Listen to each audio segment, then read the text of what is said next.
नाहीये। बघा, कोणी कोणाचं कौतुक करावं हा त्यांचा विषय असतो। काल राऊत साहेबांनी त्यांना उत्तर दिलेलं आहे। पण जे एकनाथ शिंदे ज्यांनी गद्दारी केली फक्त आमच्याबरोबर नाही तर महाराष्ट्राबरोबर, आणि आम्हाला राग ह्याच गोष्टीसाठी आहे। अनेक लोक पक्ष फोडतात, पक्षातून बाहेर जातात।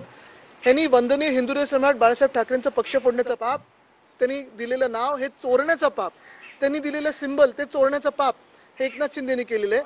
त्याही पुढे जाऊन तुम्हाला सांगतो, महाराष्ट्रात जी सुख शांती समृद्धी आम्ही आणण्याचा प्रयत्न करत होतो, मग ते वेगळे वेगळे करार असतील, ज्या इंडस्ट्रीज बरोबर केलेले, जे इंडस्ट्रीज येणार होत्या, हे सगळं दुसऱ्या राज्यात पाठवण्याचं पाप देखील एकनाथ शिंदेनी केलेलं आहे।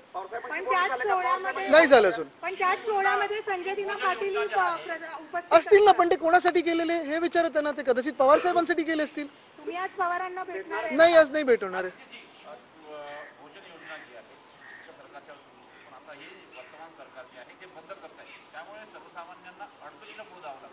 नक्कीच शिवभोजन योजना असेल किंवा आपण एसटीची दरवाढ देखील बीएससीची दरवाढ प्रस्ताव येत आहे। मुंबईमध्ये अदानी कर लावणार आहेत, कारण जी देवनारची जागा त्यांनी ढापलेली आहे ते कचरा स्वच्छ करण्यासाठी जवळपास 3000 कोटीचा खर्च येणार महानगरपालिकेवर। प्रायव्हेट जमीन, आता अदानीची जमीन स्वच्छ करणार महानगरपालिका।